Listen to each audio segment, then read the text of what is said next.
I'm listening to a Muslim say, yeah, but Christianity is violence. I said, show me the Presbyterian suicide bombers. Was it Amish who flew those planes into the sides of buildings? I don't think so. We're all Islamophobes and we're all far right. How far right are you today? Have you done any far right things like look after your family and love your mum and protect her and check in on your kids? Have you done any far right things like that? Have you done any racist things like check in on people in the community that you're worried about? I am far right. I love my country. Oh, I what? I do. No, no, no. Sorry, I'm finding it hard not to vomit listening to all of this far right Makes me extremism. a fascist. We have a contest on this show, ladies and gentlemen, to see how deep we go into the show before one of us says something that gets us absolutely choked by YouTube. And that was it right there. Welcome to another episode of WTF, which stands for, you think it stands for something naughty, but in fact, it stands for the world of Taunton and Fox. Or is it the worlds of Taunton and Fox? Or is it the world according to Taunton and Fox? Whatever it is, it's WTF. And we meet here each week to discuss very significant philosophical things. And I'm thrilled to have with me today my good friend, the F in WTF, Laurence Fox. How are you, my friend? I'm good, thanks, Larry, Alex, Taunton. But I would say WTF just stands for what the. You I, can't, I you thought just can't resist. I thought I'd get you off to a good start by cursing, and I know how you Southern gentlemen love cursing. Well, I got to tell you, my fan base has really raked me over the coals for that because they don't like the name of the show. And then they say, that guy, he just is dropping F bombs all over the place. He's like Samuel L. Jackson in Snakes on a Plane, just trying to see how many F bombs he can drop. What But a movie! I can live with it because on this show, we do not take the Lord's name in vain. We might be vulgar from time to time, but we do not do that. Or I say that now I'm vulgar too sometimes, but listen, I think that anytime you see WTF in the culture, I don't think it means that. I think people are going World of Taunton and Fox. They see I think things you're that right. are going on and they go WTF, World of Taunton and Fox, meaning they're invoking us to bring sense, to bring understanding to a very confusing world. So when they see things that confuse them, that confound them, they say, WTF. It's like the bat signal. It's like calling us and saying, could you please come and help me sort this out and explain what's going on? Which we can Which because we we're can very, do, and we do it so effortlessly. we're two of the three wise men. Well, I see two, Anyway, see two white people behind you, both dead, of course, but Winston he's Churchill, an Islamophobe. one of my heroes, and then on your other side there, Maggie Thatcher, another hero. Both heroes of the 20th century and figures who represented a Britain that I'm sorry to say, but I think you'll agree, is dead. Oh my God, it's so dead. But today, when the good doctor Gad Saad tried to get a definition of Islamophobia out of Piers Morgan, the establishment shill journalist, he said, "Could you give me a definition of Islamophobia?" And Piers Morgan then gave him a sort of ridiculous definition of Islamophobia, which like just not liking Muslims, which is ridiculous. That's not what it means. It's being entirely having an entirely rational dislike of the of what Islam tries to do. But then Dr. Gad responded by saying, "Here's some of the things Winston Churchill said. Do you agree with him?" Because Piers Morgan would like to present himself as this wonderful, kind of patriotic. He's a British journalist, if you haven't heard of him, Yeah, but yeah. I'm But he sure was you've heard trusted of on him. both sides of the fence. Yeah. And Piers Morgan went remarkably quiet after that. So turns out that that's an Islamophobe. She'd probably be called an Islamophobe. We're all Islamophobes, and we're all far right. How far right are you today? Have you done any far right things like look after your family and love your mum and protect her and check in on your kids? Have you done any far right things like that? Have you done any racist things like check in on people in the community that you're worried about? You know, I guess I'm very far right because I don't whack off the penises of little boys and call them little girls. I don't give puberty blockers to little girls until little boys. I'm not sexually attracted to little boys and little girls. What? You're Now, not a pedophile. true. It's true. I'm not. I think that Islam is an alien culture that does not belong in the West. And by golly, if that makes me far right, sign me up. I'm far right. I think that makes you a far right extremist. I don't think you're just far right. But if look, some people have a mild objection to not chopping off the reproductive organs of children so that they'll never have any sexual stimulation in their entire life or be able to have children of their own. But to say that you don't like paedophiles, I mean that's extreme far right. To say that you don't support the right of paedophiles to systemically rape 250,000 young British girls, that's far rightness like I've never seen. I gotta point this out very quickly. Here at the moment, we were talking about your hair before we started the show. Is it You bad? look like a Dr. Seuss character. That Dr. Seuss character, that has the what's she called, Daisy or something. She has the flower. Frankly, I kind of liked it, but it was a nice little. There you go. You had now it was better before. It was straight up. But anyway, yeah. What? By that definition, I am far right. I love my country. Or what? Yeah, I do. No, no, no, no. Sorry. I want these conversations to continue, but you're saying that you love your country. I do. I love my country. Oh my God. Yeah, I mean, it's like I'm finding it hard not to vomit listening to all of this far right Makes me extremism. a fascist. You are a fascist because if you don't care more about the rights of groups of Pakistani Muslim men to rape, to insert bottles of wine into the most intimate parts of young girls and then stamp on their stomach until they Cowards are right. You break. did it right there. What? I we did bad thing? we have a contest on this show, ladies and gentlemen, to see how deep we go into the show before one of us says something that gets us absolutely choked by YouTube. And that was it right there. Frankly, I love Well, it. Keep going.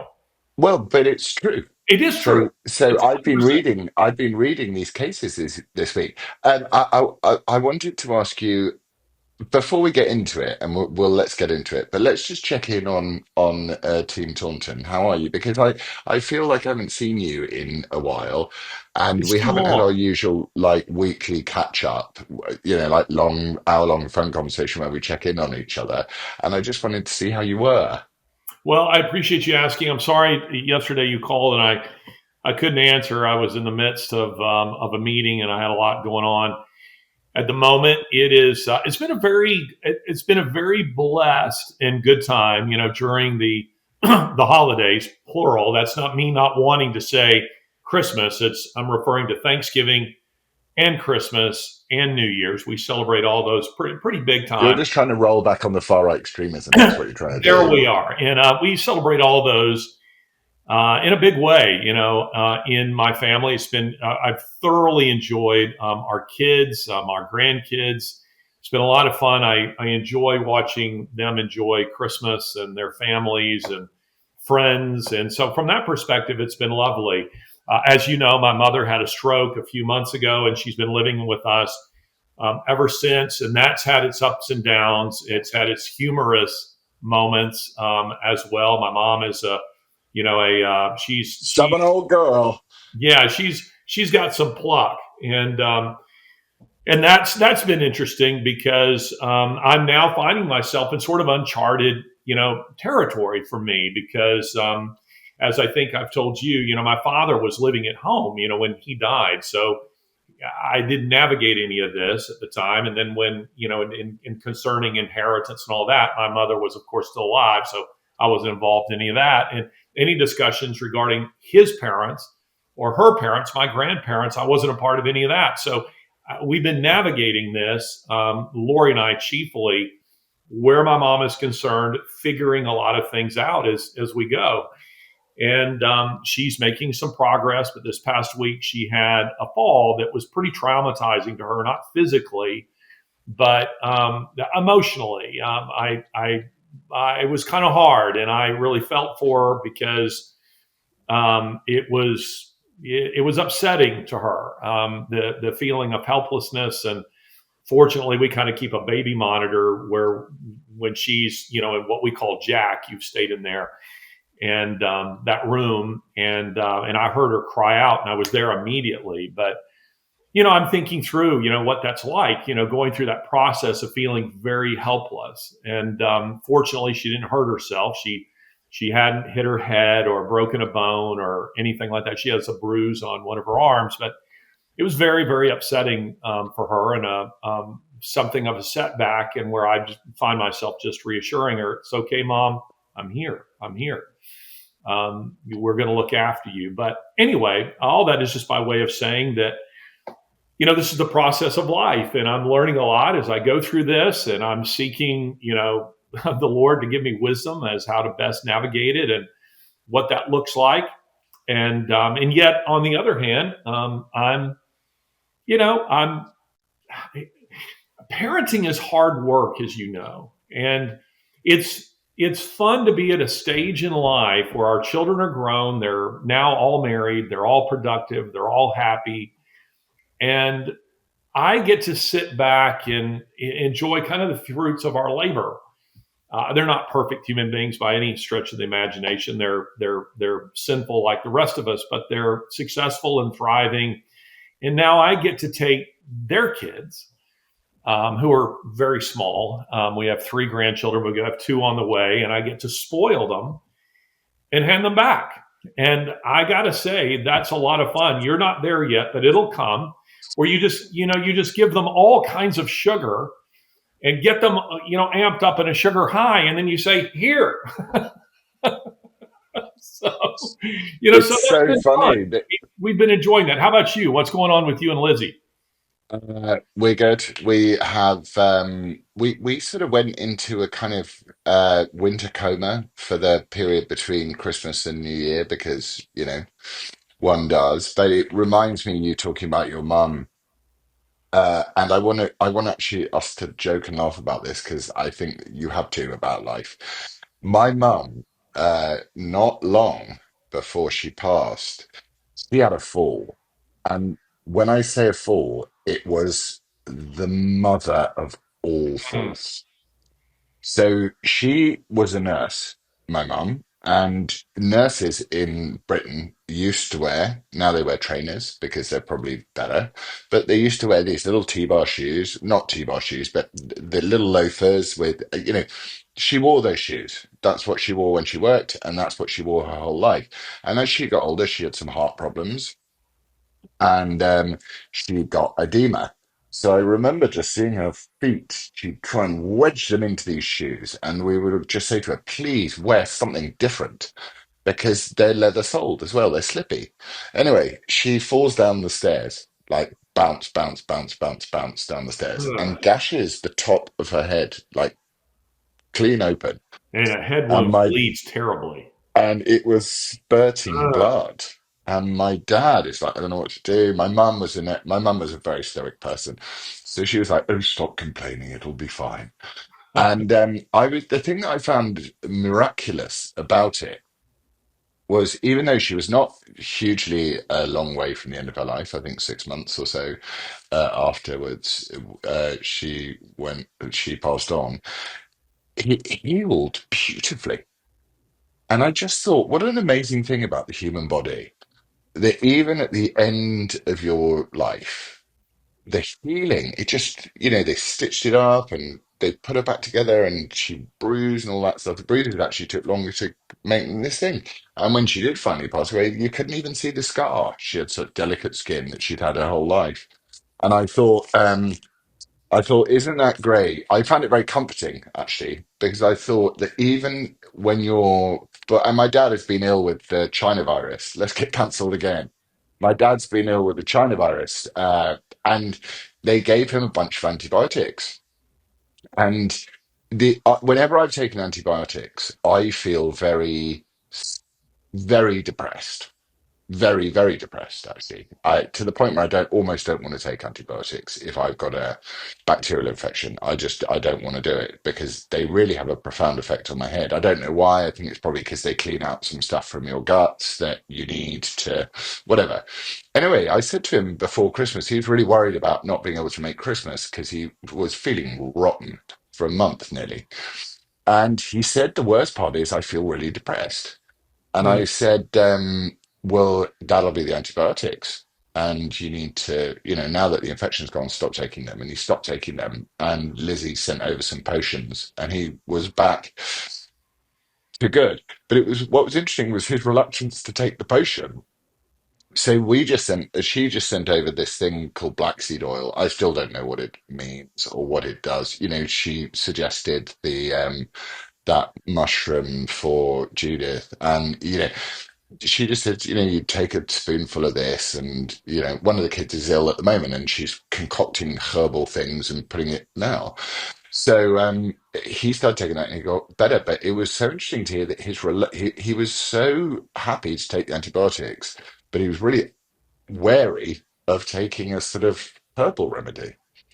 And I thought it's interesting that I found that interesting. But I ultimately, in the long and short answer to your question, is that I'm fine.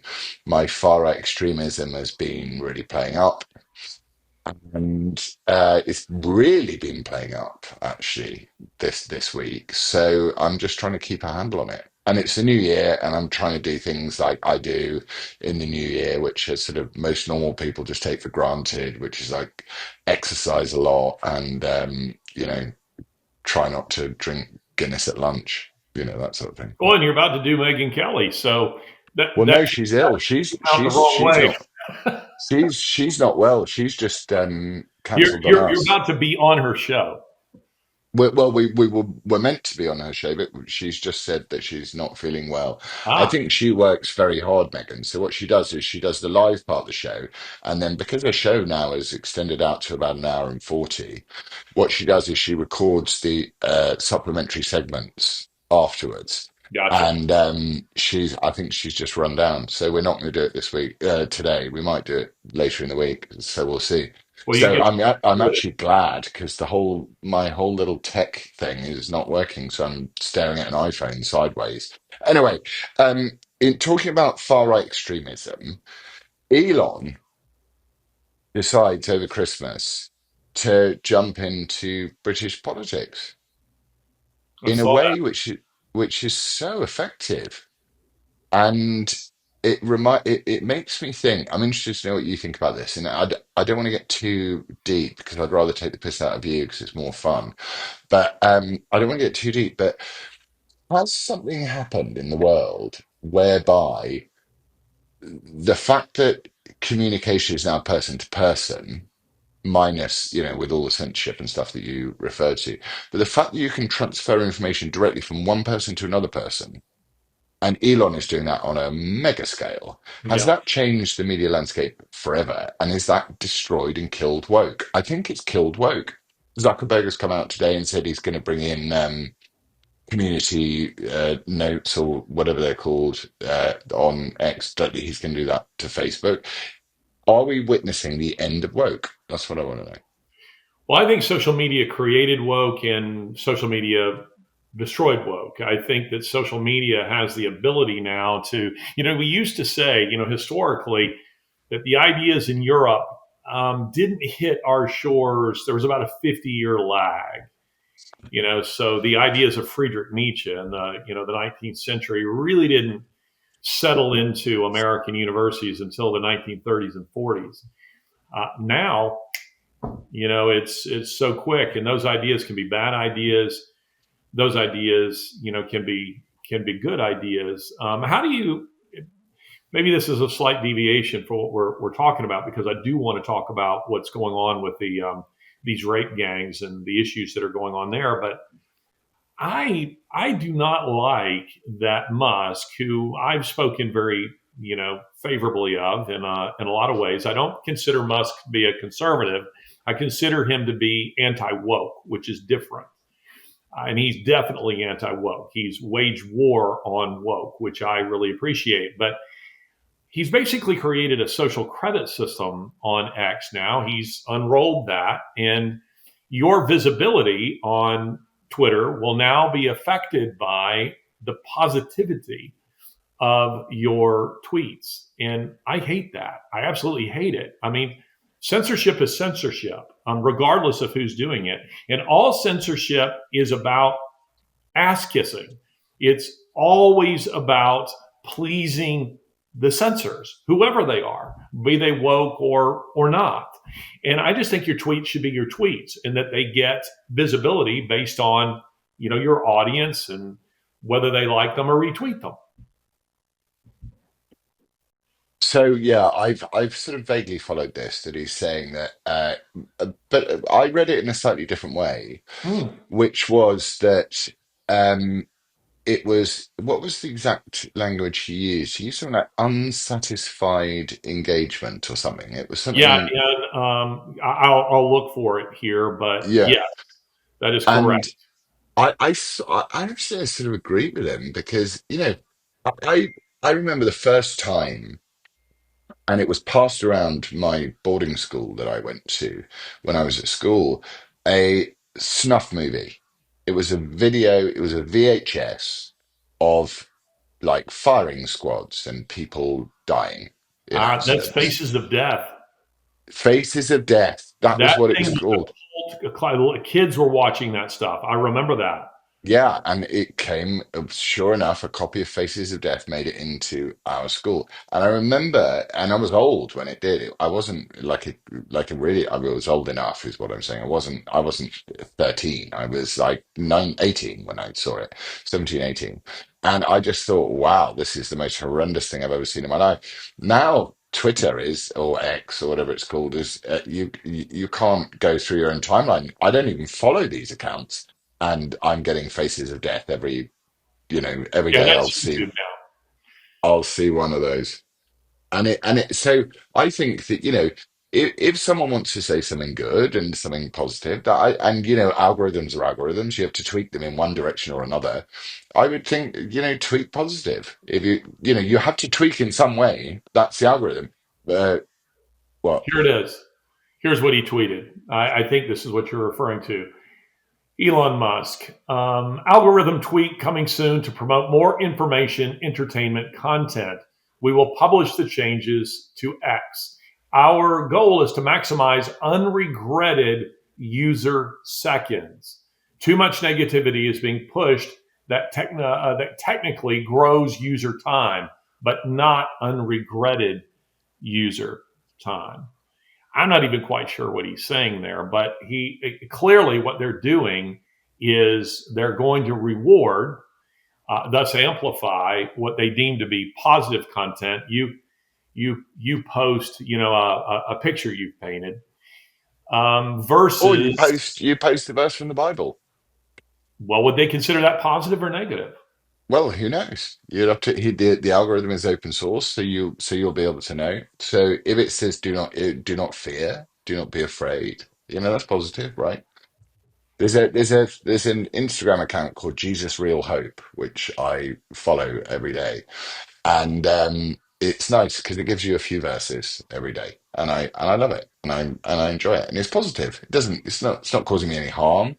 If the algorithm has obviously picked up that I kind of like it, so it throws up that, it throws up other stuff. The algorithm is personal to us, isn't it? It's your feed will be different from my feed, but I suppose watching a few Ukrainian like being fascinated by the idea that warfare has changed dramatically from, huge aircraft carriers and $35 billion F-35s or whatever to drones just dropping primitive bombs on people. And, you watch one of those, the algorithm tweaks you and goes, right, that's what you want to see. So then I get to see a Mexican drug cartel throw a guy off the side of a boat stuck to an anchor. And I'm like, I don't want to see that, really. Yeah. It's not. So I don't think it's that. I think we have to be. Listen, my main worry in the world today is that we do not, and we have not, and we are unwilling to name the. So let's take God out of it for a second. So just talk about your average user, um, and say, what is it that your average user is wanting to get out of their social media experience?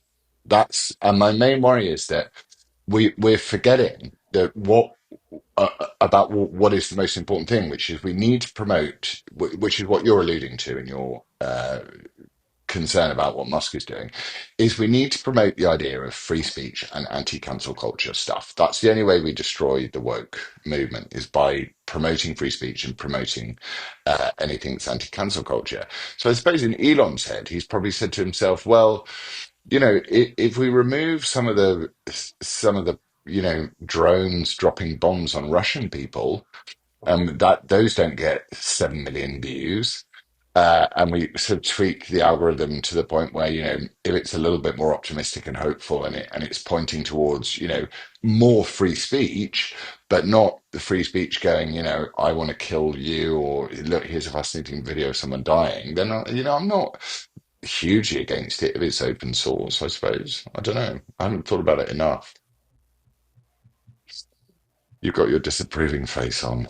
Oh no. Well, it's not my disapproving face. It's I'm thinking on what you just said. Whether how to the degree to which I agree with it or not, I'm not sure. I mean, I absolutely agree with you that I don't want snuff films. I don't want faces of death all over Twitter. And you're right. I sometimes there's some stuff on there. I was watching, somehow some video came into my feed that was had something to do with animals, and the next thing I know, a an elephant is stomping a its trainer. I mean, I saw flattening it. It came through. I saw the same it. thing. Absolutely awful. And I thought, I'm watching it thinking something funny is going to happen, that the elephant's going to pick him up, and the next thing you know, he just flattens the guy. It looks like it was in India. And I'm thinking, how in the world does this end up in my feed? I don't want this. So I agree with you on that.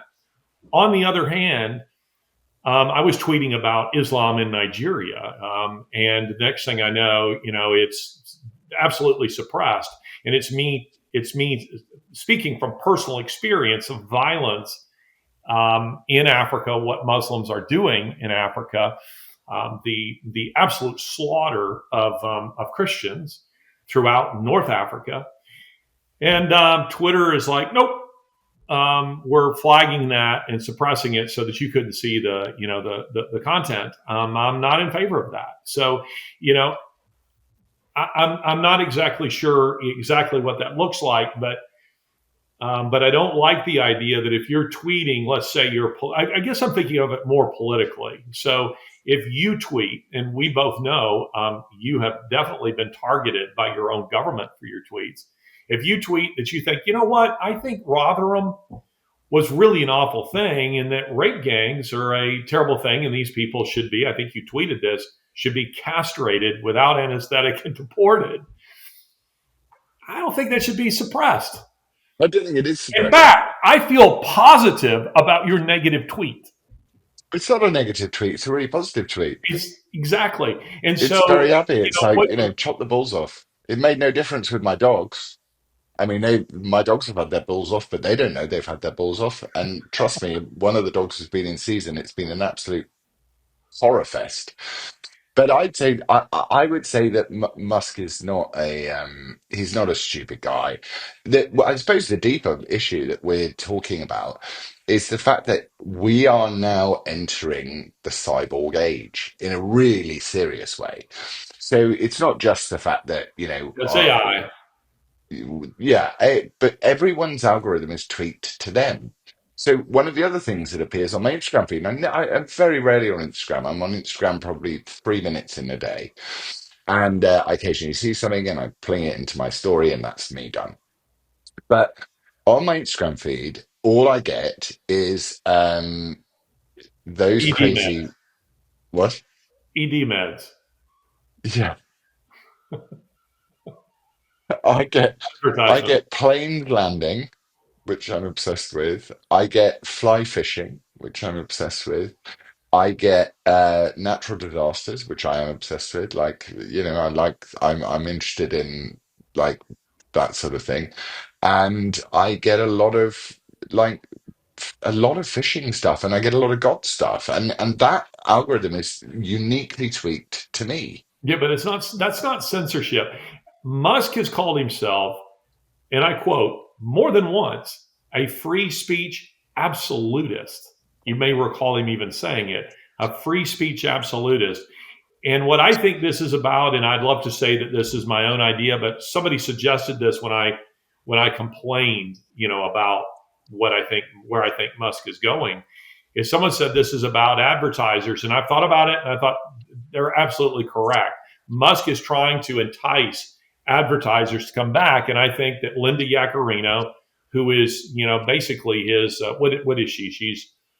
She's like the CEO of Twitter and advertising and marketing. She's a member of the World Economic Forum. I mean, she is a card-carrying leftist, and she has said in multiple interviews, you have freedom of speech does not equate to freedom of reach. So what she's saying is, yes, Laurence Fox can complain about Muslim rape gangs, but we can prevent people from seeing it. And to me, that's not free speech. But let's move on from that, because I do want to discuss what's going on in your country in a big way, and that will definitely hit our shores and has been all over Europe and Africa and Asia and elsewhere. The rest of the world has been experiencing this. We just don't have Muslims in sufficient numbers in this country yet, but the left definitely wants to import them. Let me set this up, because what is very well known to you in your country, I'm sorry to tell you that most people in our country have never heard of Rotherham. If I took you to any of the restaurants that we go to when you're here, and I were to say to you, go and ask that bartender what Rotherham means to you, he's going to guess it's a football team or something like that. People here have not heard of Rotherham for the most part. Now, I've written extensively about it. I interviewed Melanie Phillips, who's a good friend of mine. She writes for the Times of London, when this story broke in 2012. And again, you know this, but let me say this for the American audience who by and large is not familiar with this. What was happening in Britain, first of all, Rotherham, which is in South Yorkshire, I think, in Britain, Rotherham's demographics changed massively between 2001, the census of 2001, and 2011, with a 78% increase of Muslims to that city. And during that period of time, a lot of adolescent girls, what we would call at-risk girls, meaning they came from broken homes and lacked, sufficient oversight, adolescent British white girls, and that's significant. That's important to the story.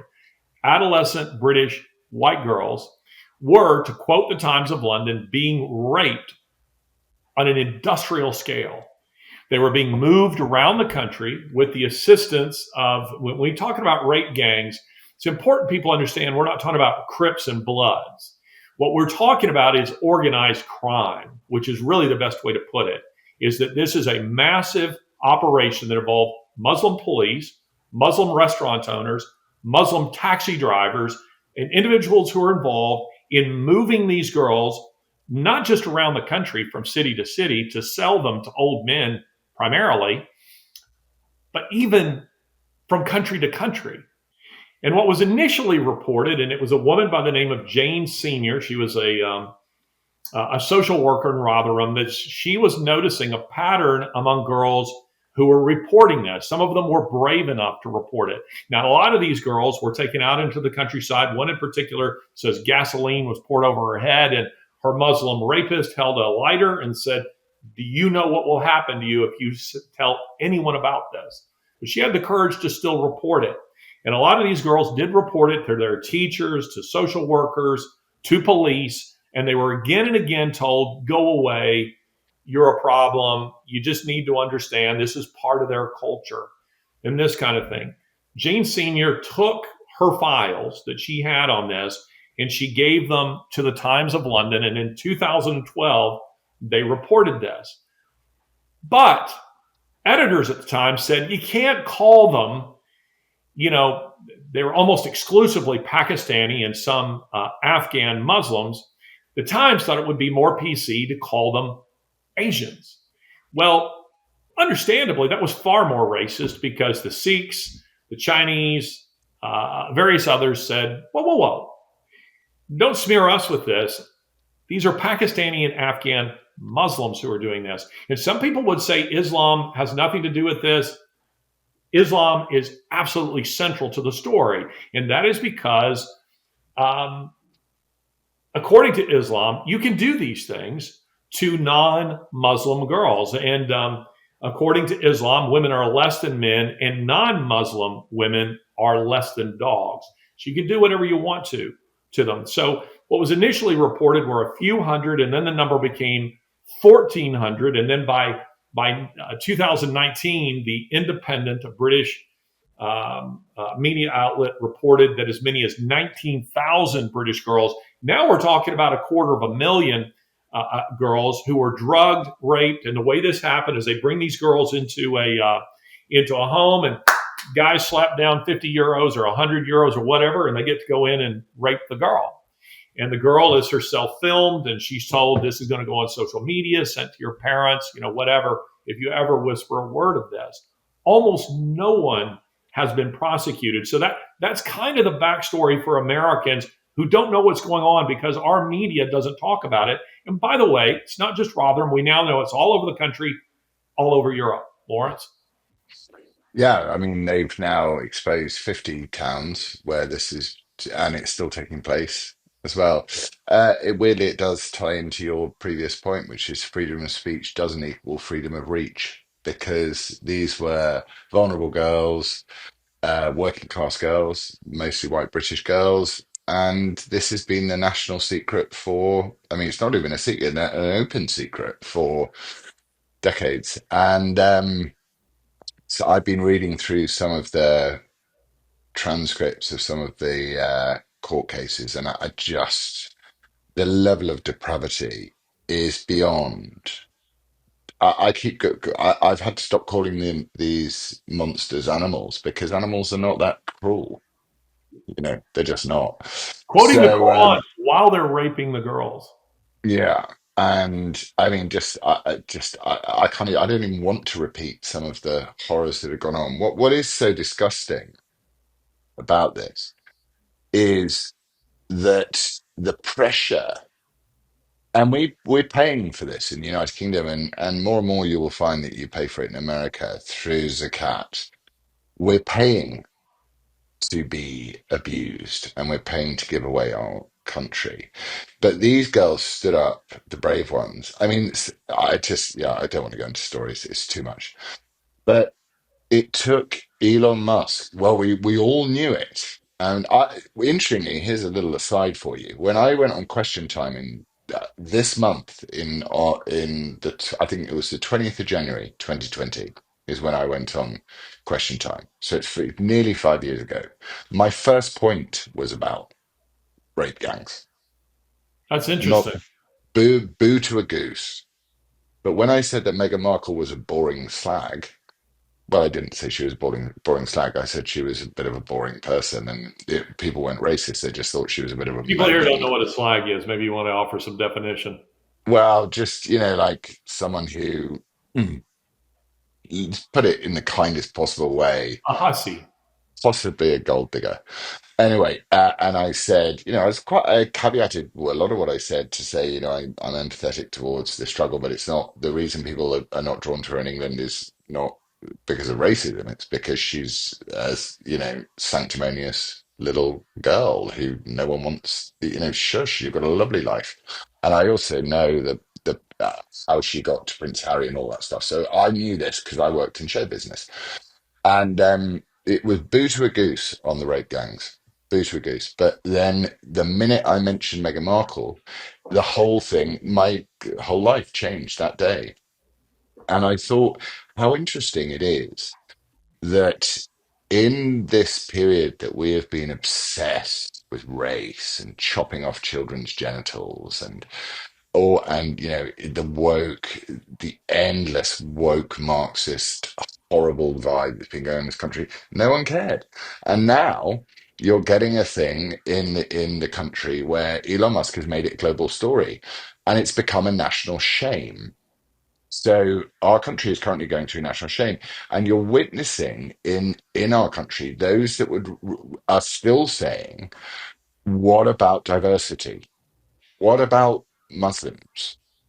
And I would say it's a bit more nuanced. So I've actually really, really thought about this, and I've been reading Islamic texts and watching a lot of this sort of stuff. And obviously, no one can beat Christopher Hitchens in the conversation that you had set up with him. But the I don't see an answer to the death of our country unless we face this problem down.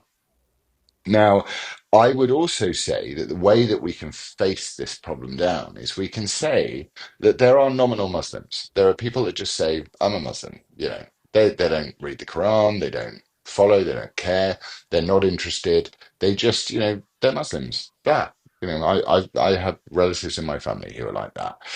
So I keep thinking, how do we point out the most egregious and horrific aspects of what Islam permits, if you're a true follower of Islam, and actually it encourages in many ways, as you quite rightly said. These girls were picked out, and there's an obsession with the trial that's going to start on the 20th with Axel Ruda Cabana, with the fact that the little young white girls dancing.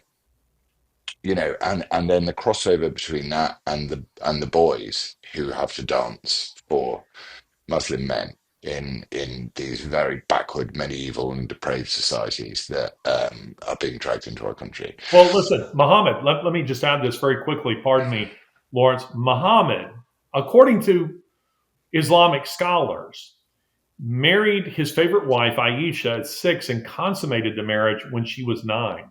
Yeah. So anyway, this isn't incidental to Islam, it's central to Islam. But anyway, continue. So what I think that Britain has to do with we have Nigel Farage saying there's nothing we can do about it. The Muslim population is ballooning, which it is, because they realize that demography is destiny. But my sort of view that I'm developing now is that in Britain, what we've got to do is we've got to actually use the structures that have been put in place by the institutions and the captured woke institutions, to turn around and say, if Britain is to be a place where there is a large Muslim population, then we need to be a place where we can protect and provide sanctuary for non-practicing Muslims from the actual Muslims. So what we do is we turn around and say we want to protect children from being gang raped by paedophile Pakistani Islamic rape gangs. We want to protect those Muslims from that. So we are going to legally enforce a code of living, which is to ban it entirely ban things like Sharia courts and entirely ban the idea of Sharia fully in the United Kingdom. Ban face coverings. Ban, ban, ban, ban, ban. Make anybody who is a genuine follower of that death cult feel extremely uncomfortable to be in our country. That's what I think it. And we say, and we mean that we do it to protect those that were fleeing your horror. So we agree that there are people who were actually running away from, the Al Shabaab and all of these dreadful organizations that run around just murdering people left, right, and center because, that's what Muhammad taught. And, his when he went to Medina. I mean, I've really looked into all of this stuff now. They we say Britain is your home. We're protecting you from these extremist monsters. And I think actually the left would have a real problem with that. Because if you're saying I'm trying to protect a woman from being, or a child from being raped or forcibly married off or covered and not being allowed to speak the language of the country that she lives in, I think the genuine left, would support that. But if we don't do something about it now, and I mean now, like now. This country's finished. It's over. And the minute Lizzie and I get married, I will be on a plane to America, and I'm done. I'm finished. Build a house next door. Because yeah, I think those are all excellent points, Laza. And just to show you how the two of us, even before we knew each other, there was a spiritual connection. We were living in parallel universes. You and Britain, me here, and we're saying the same thing. You said that on Question Time in 2020. My last book, available in fine bookstores everywhere. Please buy it in bulk. Published in 2020. I said this, talking about Rotherham. I have a chapter on Rotherham, and I said this. Yes, while Britain obsessively searches for any hint of discrimination or abuse against Meghan Markle, a woman who has profited handsomely off of her royal associations and her victim status, real discrimination and real abuse of the most heinous kind is taking place right under the noses of the British public, but blinded as many are by political correctness, they refuse to see it.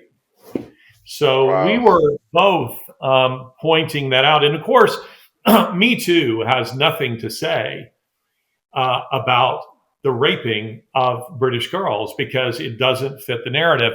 But my experience with Islam is actually quite extensive.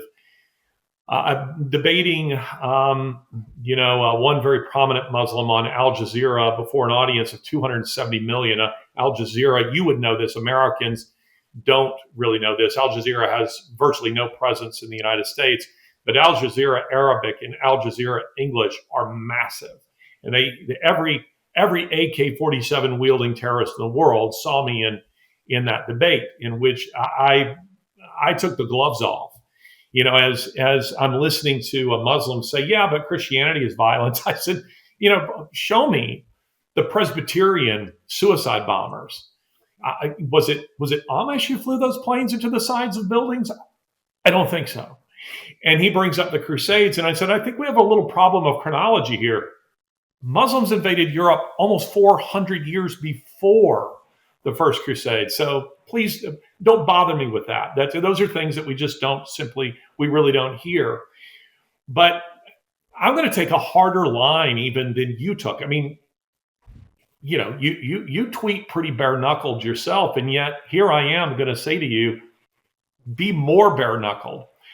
I'm not interested in taking the asylum seekers who are themselves Muslim, and that is because Islam is alien. It is alien to Western culture. It is alien to Western thought, and even the so-called moderates.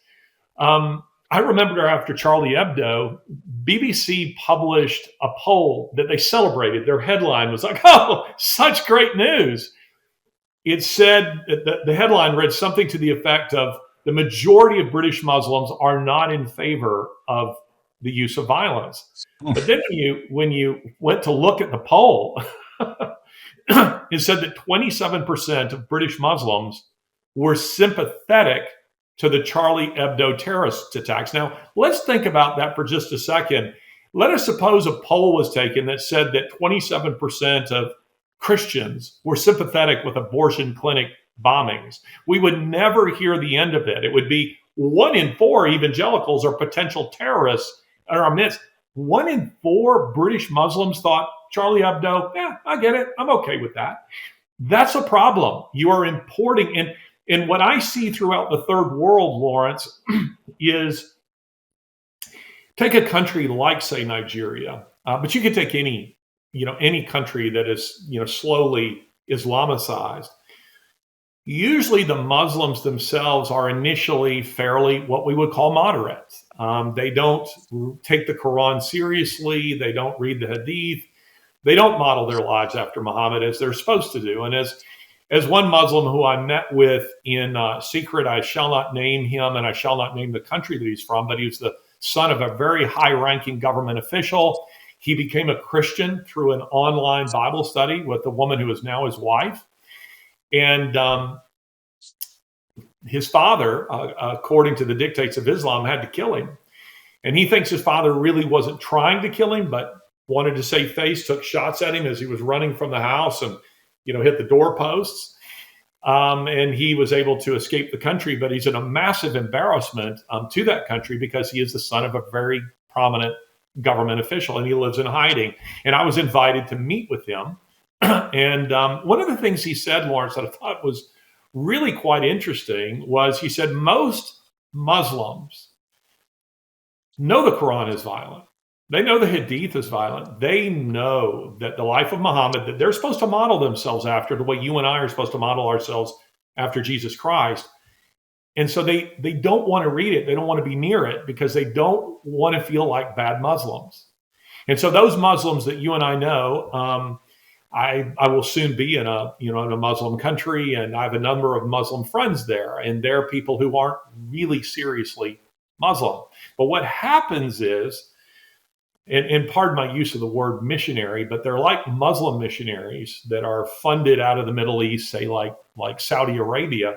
They send these imams, and they've done it in London and in places like Rotherham in It's the France. Dawa. This is sort of pre-jihad thing. So Right, you they radicalize them, and what happens yeah. is, let's say a female friend of yours who is a Muslim, and she listens to the same music you do, and you both go to the same social set, and then the next time you see her, she's got on a hijab and then a burqa, and then before long she's distancing herself from you, and you're thinking, what in the world is going on? It's because these imams are sent into these countries to radicalize them and to say to them, you are not a good Muslim. You are Well, going to hell. we have this problem today. So the Muslim Council of Britain, as some clever person has freedom of information requested and done a lot of research into the candidates for the Muslim Council. And the things that these people say is horrendous, Mm. horrendous things that they're saying. And what you're saying, which is correct, is that the extremists allowed any room to maneuver. The first thing that they will do is will get into organizations. And I was told by someone I trust a lot that who's in works in journalism that directly after 9/11, these organizations made strong protestations to media organizations to say it was not a Muslim or an Islamic based attack. It was not. It was these are sort of people that are outliers. They're not representing Islam. Islam is not this. And to say anything critical of Islam post 9/11 was immediately described as Islamophobic. And this is where the word first came into my consciousness. So 2001, I was 21 maybe, I think, yeah, 22.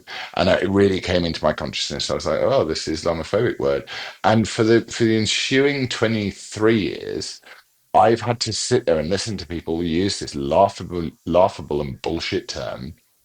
Sorry to drop another swear word for your fans, but it's laughable and it's pathetic.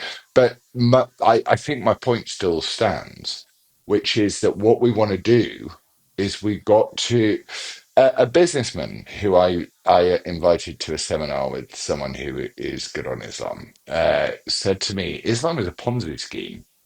It requires, and he was just applying business logic to it. It wasn't philosophical. He said you need more followers to get more zakat. You need more money. You You need need you more need more followers. You followers to need get more what? zakat, more money. Yeah, I The got 2.5%. You need the 2.5% tax. And then the 2.5% tax goes into lobbying governments in the various countries that these people infiltrate, the hardliners, as you say, to make things like halal meat, right? And then suddenly the British people are partaking in an Islamic uh, custom, which is the halal tradition. So now you find that huge percentages of slaughterhouses in the United Kingdom are owned by Muslims, and British taxpayers are paying for their power to grow and grow and grow and grow.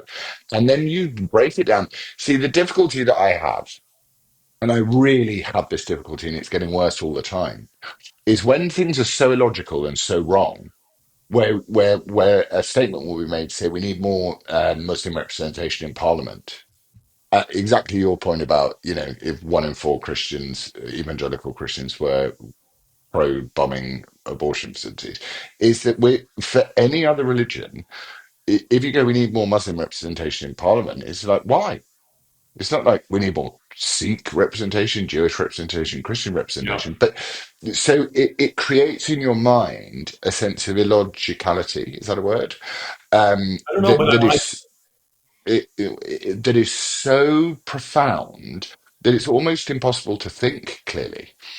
So you have to go back to first principles on the whole thing. And the first principles are, in English common law, is that everyone gets treated the same. And in this example, in Rotherham and across this country, Too uh, true. rapists, pedophile rapists, were treated almost like we've got to go out of our way to accommodate their raping of young children. And I am just at that point, at the first principles point, I turn around and go, "This is evil. It needs removing," but not in a sort of, Adolf Hitler, the Jews are the problem way, but just to say we do not, nothing in our parallel system of living is cohabits. None of the ideas cohabit with each other. We do not believe in blasphemy. We do not believe in Sharia. And I actually think, in a funny way, we're winning that battle because as you said earlier on in the conversation, you said that social media made wokeness and social media will destroy it. I think that Western liberalism, for want of a better word or a better, term, will actually find a way of destroying this stuff because it cannot, the center cannot hold. Yes. It cannot hold that we have to, Elon Musk has said, so hang on a minute, you guys tolerate rapists and anyone who criticizes it is bad. He's this is why I love him in that way. Like geniuses can see straight to the point, and he's seen to it. And then you've seen in the British. So you've updated us on the American thing. Let me quickly update you on the UK thing. So I've always believed in the fact that there is in all systems, but particularly in political systems, there is the grown-up table and the child's table. I think we've talked about it before.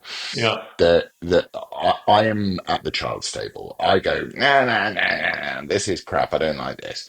And the grown-ups table, they sit down and go, no, we're talking seriously. Be quiet, darling, be quiet.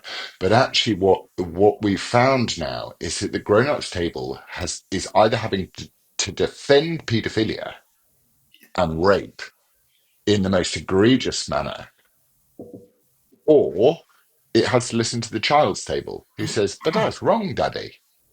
And that is what I think the weight of the heritage of the covenant of the traditions that we inherited in Christendom is going to wash Islam out of out of our country in Well, the form that we should fear.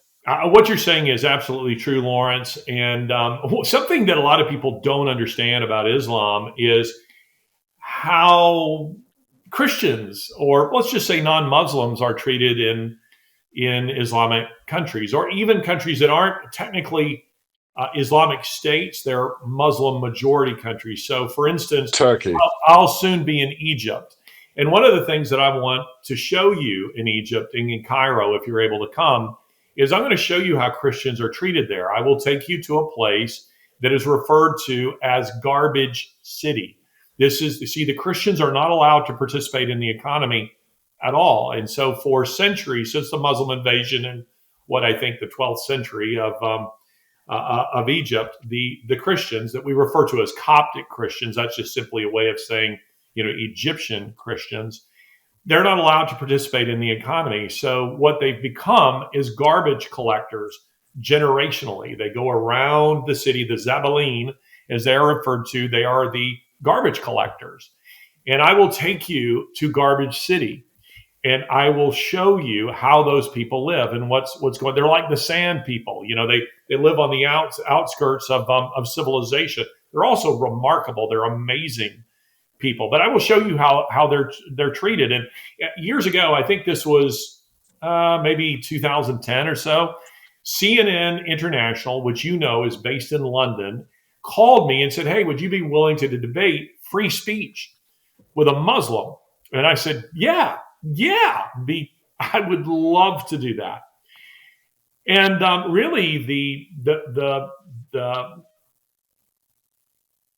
the Zapruder shot in that debate came when I simply asked the person I was debating, name for me a single Islamic state where church bells ring out, where Okay. free speech is possible. The answer to that, of course, is there isn't one. It doesn't happen. But let me interview you for just a sec because you're in Britain. So let me get your response to two questions.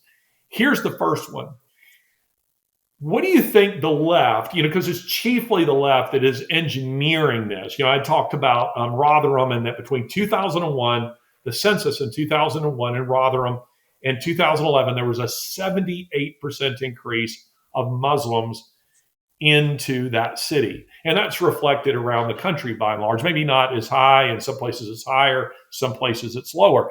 It's chiefly the left, the globalists, who are engineering this all over the world. In a couple of weeks, I'll be at the World Economic Forum sitting and listening to the people who are, strategizing to do these kinds of things.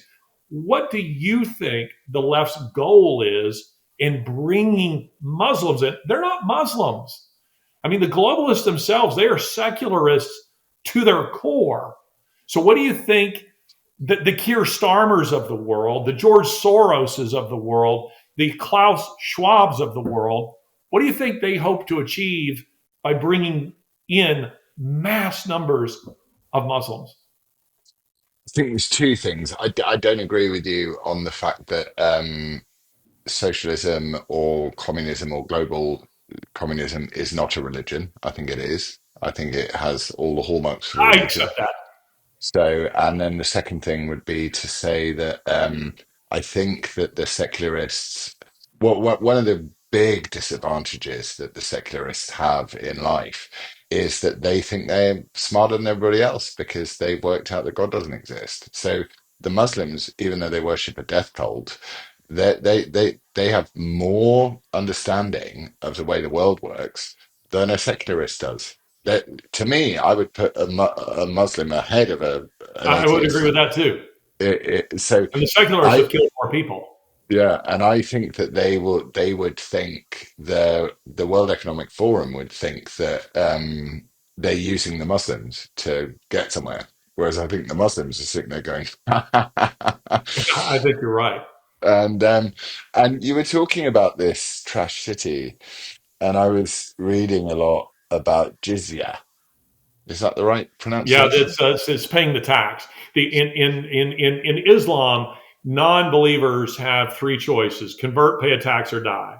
That's it. Yeah. And the jizya So is the unbeliever's tax. and yeah, so that's a sort of, and it was applied relative to the place where Muhammad wanted to conquer, right? So in various places Muhammad conquered, he would apply jizya, and in other places he would apply jihad. People would be killed and murdered, and he would rule by fear. And it's the thing that want people to understand is, and I really want people to understand it, and you know this, so I'm teaching you to suck eggs, so forgive me, but to me it's new information, is that Islam is not a religion in the same way socialism is not a religion, but it behaves like one. It's like the difference between a viral and a bacterial infection. Both can kill you, but they do it in different ways. And the this what am I trying to say? I need to gather my thought properly. Well, let me push you a little harder on this. I agree Okay. with what you're saying that it is. I just didn't want to get into all the that particular argument that when you go to the World Economic Forum, it has all the trappings of a religion. It definitely man will worship something, and these are people who worship at their own kind of.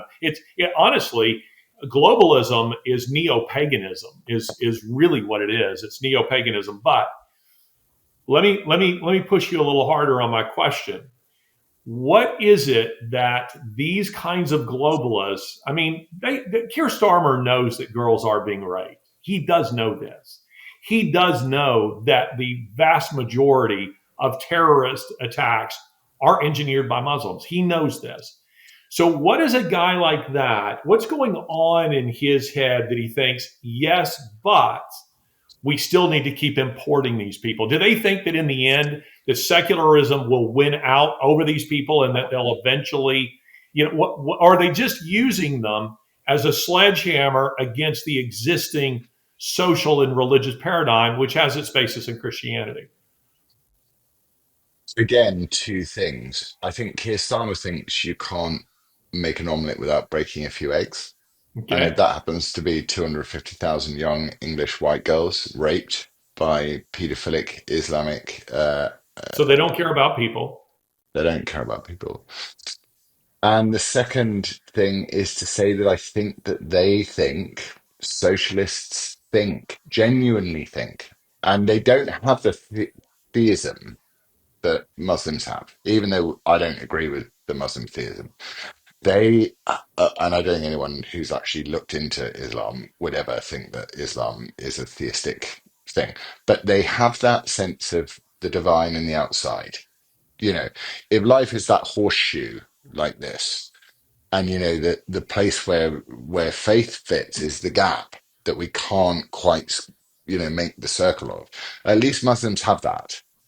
So I think Keir Starmer just thinks, he's very platitudinous about it. It's like, okay, well, socialism is everything. So, it's the most important thing in my whole life. So if some girls have to get raped, then some girls have to get raped to advance the cause of socialism. And the Muslims are sitting there, and the Muslims sitting there going, yeah, yeah, absolutely, you're right. But how does he You're think right. it's advancing socialism? I mean, how do globalists think that importing, millions of Muslims Because it also ties into utopia? it ti- but it ties into the globalist agenda, because the globalist agenda is to be globalist and the Islamic agenda is to be globalist. They're both globalist, aren't they? They both want to see the final iteration of socialism, which is what we're looking at now. China has remodeled socialism in stakeholder capitalism, but the final iteration of socialism is to say there cannot be any capitalistic societies anywhere. There cannot be any meritocratic societies anywhere. And they realized, everyone is realizing, McDonald's realized it today in America. They've just announced that they're completely getting rid of all of their DEI I saw policies and that. all this Yeah. sort of stuff. So they they know China knew this. It worked it out. 100 million people had to die, but hey, you can't make an omelet without breaking any eggs. They worked it out. So what they're trying to do is bring all of the most important parts of socialism into capitalism. And what Islam is doing is it's sitting there going, you keep having the argument, baby. You keep having the argument. And then when there are enough of us, your argument doesn't matter. We don't care.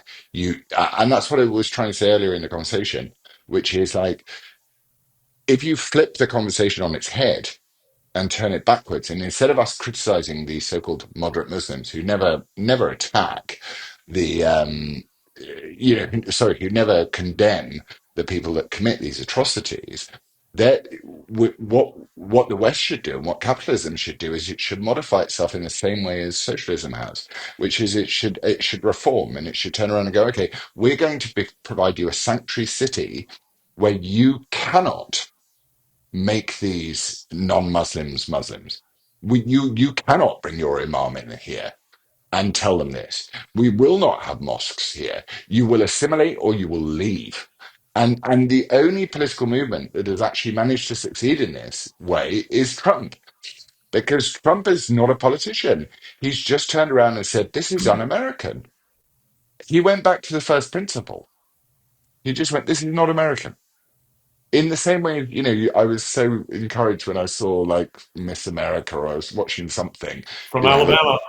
again, it's just a beautiful girl from Alabama. Beautiful girl from Alabama from the South who does not have a penis. Who And doesn't have a more's the I want to be pity. clear here, by the way, come to Alabama, where women are women, and they don't have penises here. And what was hilarious, by the way, I have to say this because you may not know this being a Brit, but the South is legendary for women. And I thought it was hilarious that the top five of the Miss America pageant: number one, Alabama; number two, Tennessee; number three, Texas; number four, Florida; and then Ohio slipped in. But they were all from the South, which I thought was hysterical. But anyway, continue. But do you take my point that like it's the first time I felt hopeful, which was that some of the people that are fleeing, like I imagine a lot of the people that are fleeing, on some level, some people are fleeing the fact that the US and UK and NATO and various have intervened in foreign conflicts which had none of our business. You look at what happened in Libya; it's astonishing, and we came and a lot of people died. That vile Satanist, Hillary Clinton. But it's happened. Blair did it. Our leftists did it. They went and invaded, and they killed a lot of people, and they destabilized a lot of countries, and a lot of not all, but a lot of the people that are leaving those countries to try and find a better life, thanks to the iPhone, and they've seen what our way of life is like. They're coming here. They don't want to play a part in this stupid game of Islam. So my way of thinking They don't is like, assimilate either. well, they're not allowed to assimilate, but some do. So I have friends who are Muslim who do assimilate. But what I would say is we're going to protect those people from the people that are going to force them to do exactly the same as my child or my granddaughter. So we use them. We use the system back on them when we say we're going to create a sanctuary city because Britain is overrun. We've been invaded. It's game over. Within 50 years, I think it's 2057. No, what was it? 1066 and all that. Yeah, 2066. Britain is a majority Muslim country. Well, It listen, is, and that's I've already foreseen my own death, and it's 9 years before I die. So I don't want to. I don't want to live that way. So my answer to the whole thing is to turn around and go, let's create sanctuary cities for people who don't want to be, sorry, who don't want to be Islamified. So I would say let's begin a program with the de-Islamification of Britain. well, Let's I'm in favor of ban that. I think it these. has to start Do with what France has done. deportations. I think it has to start with mass deportations. But I I think agree with you. a country, just like a business or an organization, has to have a mission statement, something that makes clear that, if you're looking to hire me and you say, MAGA. this is what we're about, Larry, can you sign on to that? Yes, I'm a part of that. Otherwise, I'm working against you, right? I'm not on board with the mission, and that's a problem. And for me, the United States, our most fundamental mission statement is we hold these truths to be self evident that all men are endowed by their creator with certain unalienable rights. And among these are life, liberty, and the pursuit of happiness. For me, if I'm offering citizenship to someone, they got to sign off on that. And no real Muslim can sign off on that because they don't believe that. And No, that they means don't. anybody that you're importing into your country who Yeah, is a but Muslim. we're talking about two different. We're talking about two different groups of people.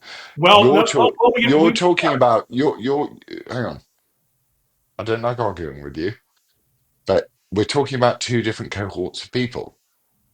We're talking about a set of people who don't give a shit about the Quran. And we're talking about the 25%, at least, the very sizable minority of Muslims who really do care about the Quran. well, And I guess I'm I'm saying I saying, want those people to renounce their Islam but before. demography is destiny. So if we take the 75% of people who just don't want to read the Quran and think that it's okay that women are worth less than cattle and that white women are worth less than dogs, if we take the 75% and we say you will assimilate, like Denmark, like Switzerland, you will assimilate or you will leave. I think there is a chance. But I think if we don't, we're finished. That's what I think. I think that's the George W. Bush approach. I think that was the way they thought about after 9/11.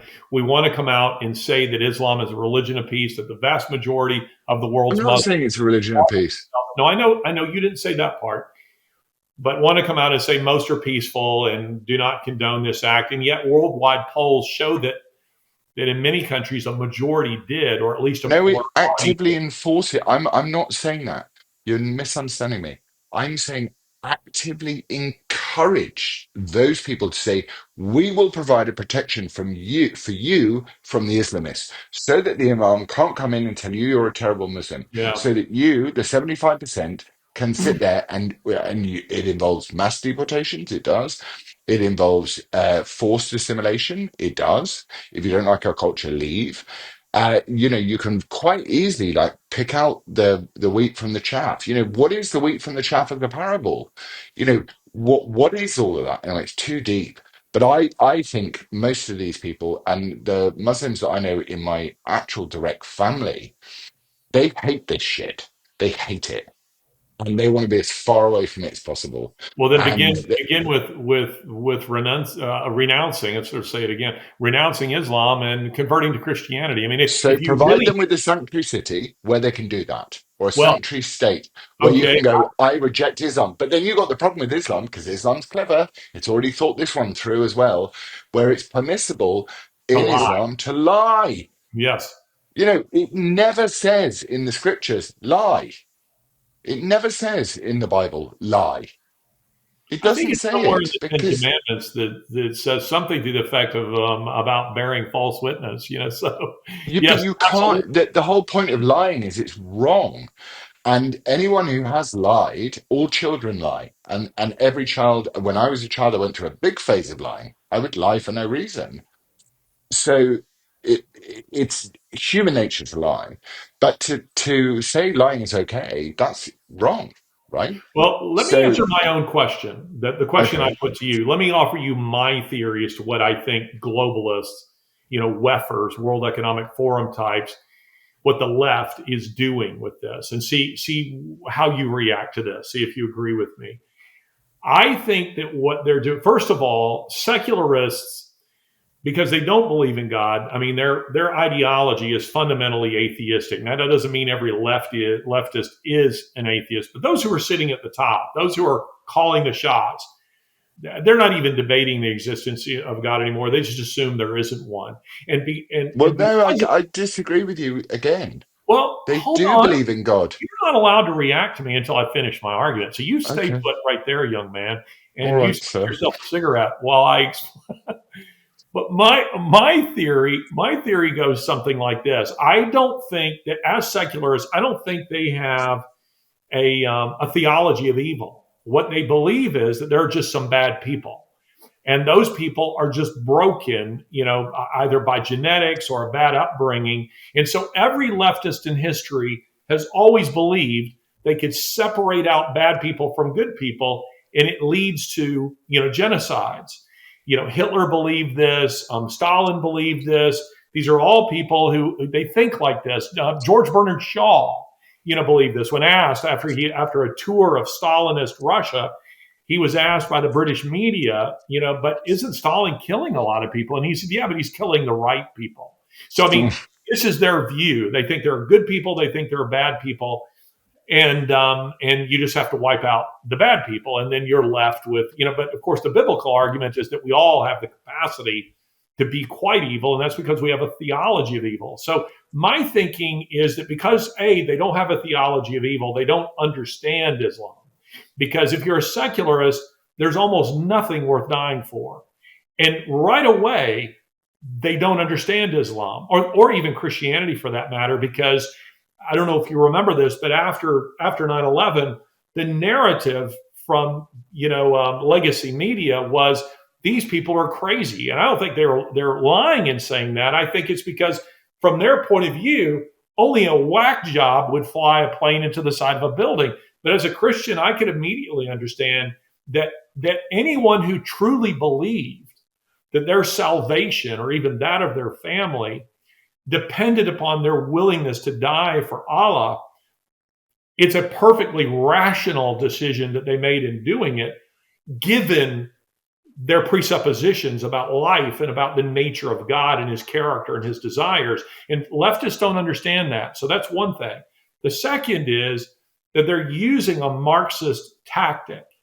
And the Marxist, they both Muslims and secularists recognize that Christianity is enemy number one. And so adopting an Arabic proverb, the enemy of my enemy is my friend, they're in cahoots to destroy Christianity. Hence the destruction of churches, these church burnings all over the Western world that by and large go uninvestigated. The beheading of priests and the 21 Coptic Christians who had their Syrians who had their heads cut off and all this kind of stuff. They're waging war. Both are waging war on Christianity.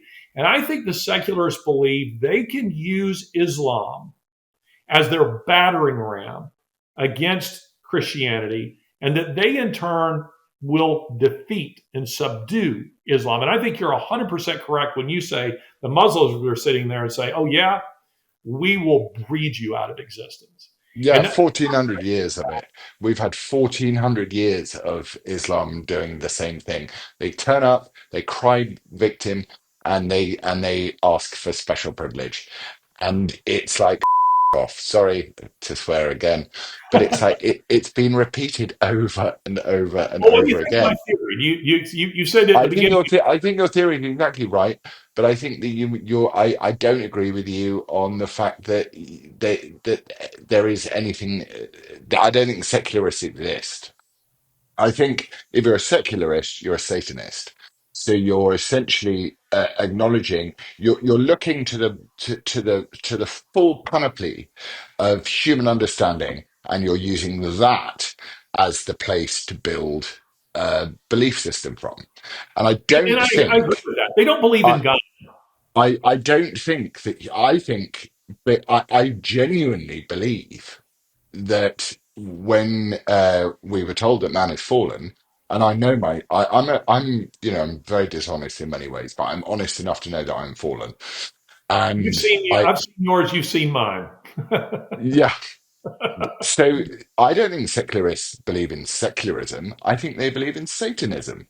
I think they believe in the worship of the devil. Because what the devil is he's a tempter, doesn't he? He tempts you. I find this all the time.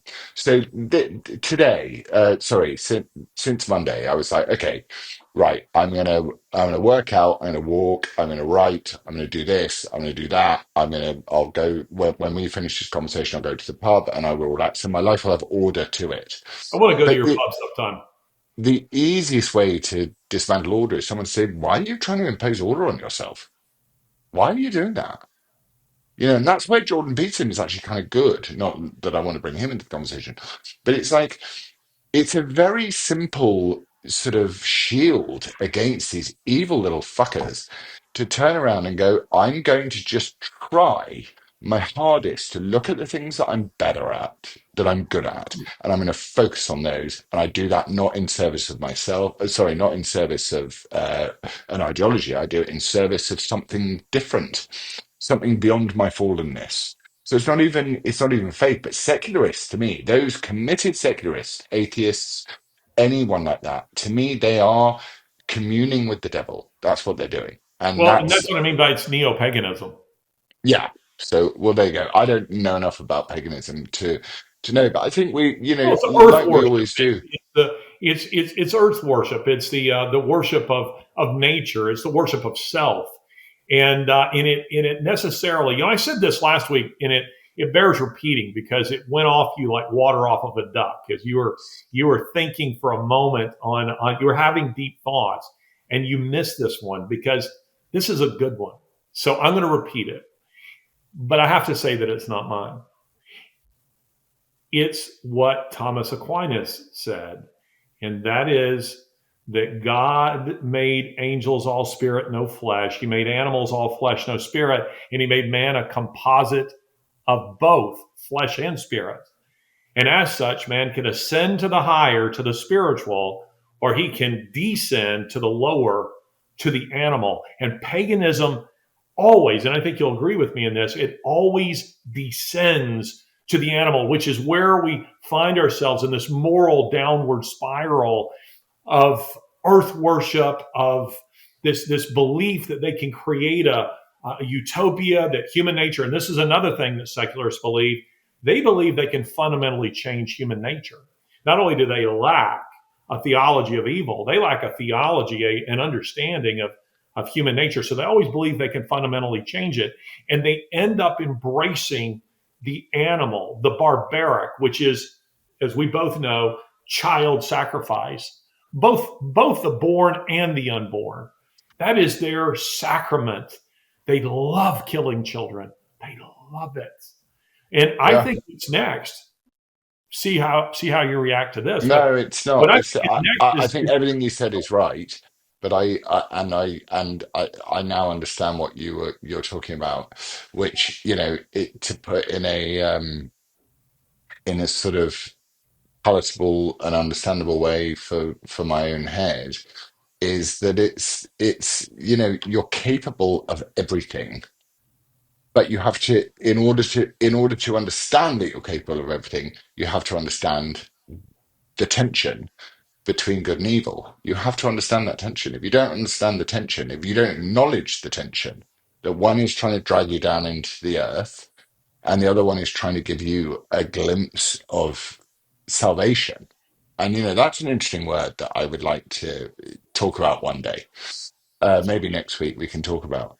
I want to just like switch us because I want to go and have some dinner in a minute, but I want to switch us to something. So I got an email today from a very, very famous person out of the blue, totally out of the blue. I haven't it spoken to them wasn't me. for, wasn't you? Oh. The only email I ever get sent from you is like 6 p.m. question mark. So that's the only email I ever get from you. And I had jogged his brain So somehow. it's a male, famous male. Extremely famous man.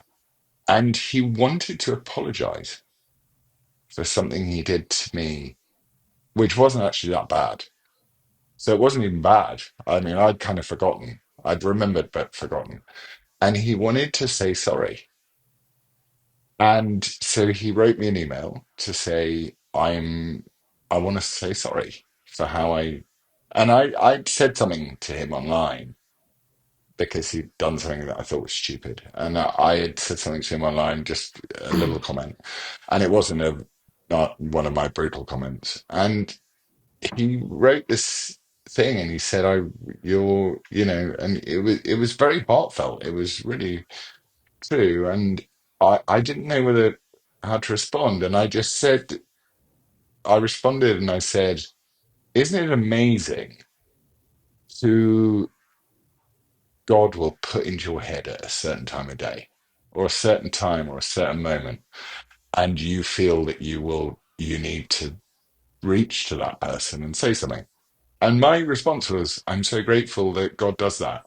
And I'm so grateful that Well, it you, wouldn't be Jordan you Peterson because he's not it globally. wasn't, it was someone even And more famous than Jordan Peterson doesn't Peterson. really believe in God. So it wouldn't be Elon Musk. He doesn't believe in God. It wouldn't be Joe Biden. He pretends to be a Let's not play the game of who it is. I'm not no going to say, conscience. It wouldn't be Keir I'm not, Starmer because he'd prefer to rape you than send you an email. So don't bring the comedy in at the end of the show, Larry. let's No, let's but I said, I can't even think on the sentiment. I'm trying to figure out who the person was. well, I'm not going to say Male, because I think and it's a betrayal of a was the person confidence. British? I'm not going to say. So, Oh, come on. I'll tell you privately offline. Okay. And then I I'll tweet. was, yeah, you would never do that. I won't. I'm But just I was very touched because I thought that we're living in a time of great change. And that all the things that we've just talked about, one is dragging you down to hell and one is pulling you towards something different. That this person, for whatever reason, out of nowhere, 5 years, I literally haven't spoken to the person in, no, maybe it's 7 years. I haven't spoken to them. I had any contact with them in 7 years. And I get an email like that. Boom. and it says, I wanted to apologize for the way I treated you. I think I was, and I also admire that you have decided to do this, that you do now. Um, and I responded by saying, I feel grateful that I popped into your head, and I think that was God that put me in your head. And love, I'm not upset about the way you treated me because I totally forgotten about it. But Was you're this around. was this Calvin? Calvin's not famous enough. I love you, Calv, but you ain't famous enough. No, it was very, and I looked at it and I thought, I'm not even going to read that email because I was so shocked to receive it. Isn't that wonderful? There's a verse in the Bible that says, "A soft answer turneth away wrath." And how much this is maybe getting this just takes us, you're right, in a completely different direction, and Yeah, we're winding down the show here. But Lori and I were recently talking about this very thing, about how much a heartfelt and a non-coerced apology actually means. Not where someone says to you, Laurence, I'm sorry that I said something that you were offended by. yeah, yeah. That's But not really an apology. That's basically saying, you're faulty but where someone says to you, Laurence, and if we know each other long enough, this will happen. Good friends offend each other, and you just can't help but do it. It does happen. And I think every meaningful relationship, every close relationship has to survive a crisis. yeah, There has to be a crisis that you work through. And something happens when you have worked through it, that it makes the relationship almost unbreakable, at that point. And somewhere along the way, both parties, if you know each other long enough, it's so meaningful when someone says to you, I shouldn't have said that. I was wrong to say that. I am so sorry that I said that. I'm so sorry that I did that thing. I shouldn't have done that. Please forgive me. It's very meaningful. And it sounds like whoever you're talking about really manned up and did that. And I admire this anonymous person for doing it, especially since you didn't prompt it. it was such a shock because I get obviously a lot of emails, and I turn myself, as I said at the beginning of the show, into a zombie for a week. So I was doing nothing, and then all the emails start coming through, and I've got to deal with them, and I've got to, and then this email pops up, and I'm like, whoa. Uh, Whoa. And I thought I'll read that later. I think it Almost was like, manly of Donald Trump to do that, to tell you that he was thanks, sorry. Donald. He was sorry for the way he He treated you. he said I'm sorry, but but it suddenly brought back all these memories of how I communicated with him.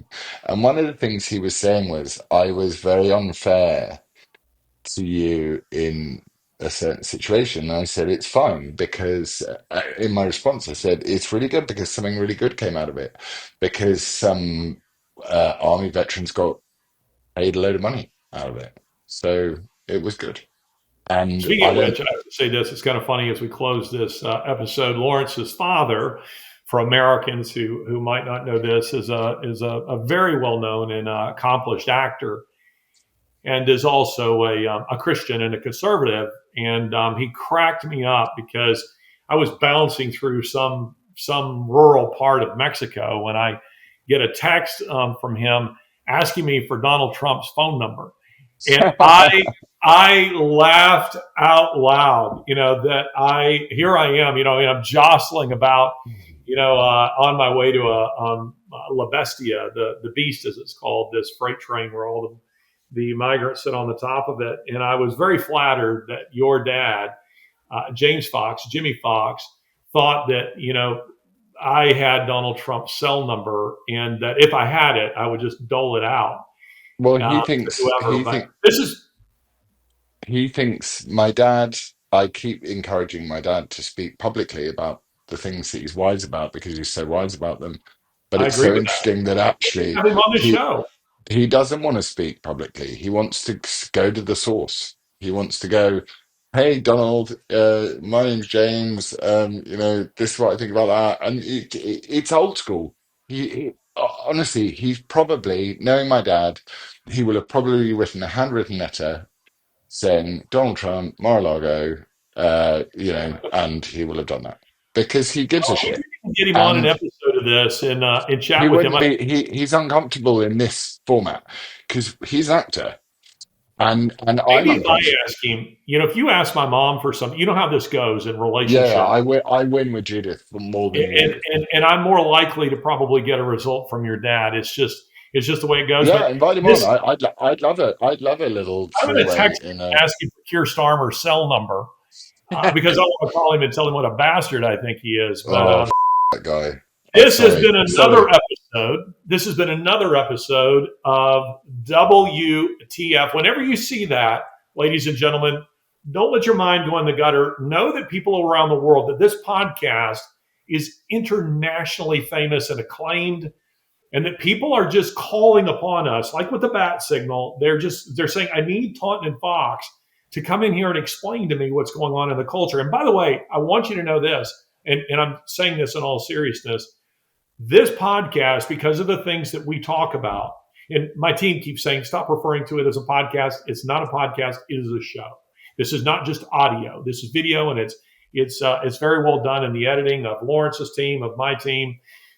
This show is absolutely being choked by YouTube. And it's because of the things that we talk about on here. We say, screw the algorithms. We're going to talk about this stuff because we think it matters. But that means we need you to help us get this thing out, share it. That matters because this show, and I don't think I'm exaggerating at all when I say it, I think it's the most thoughtful, the most intelligent, the most meaningful, the most philosophical, indeed, the most Christian of all shows anywhere on the planet. WTF?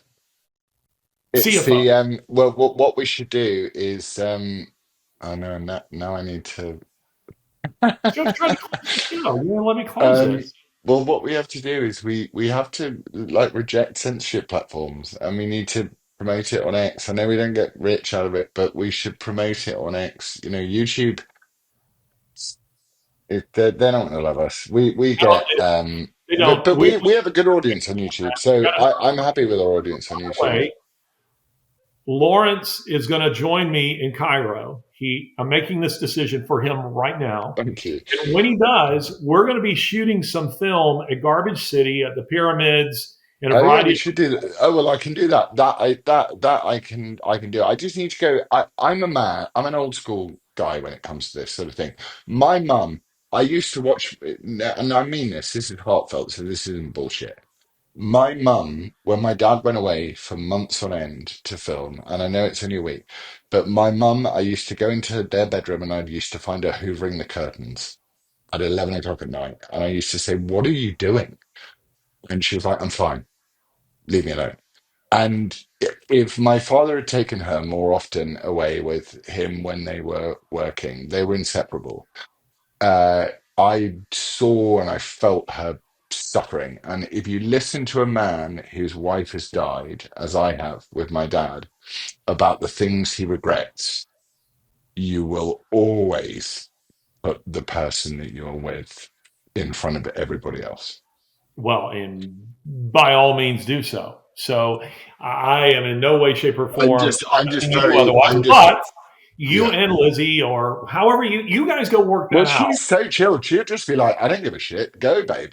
Well, Like then come on.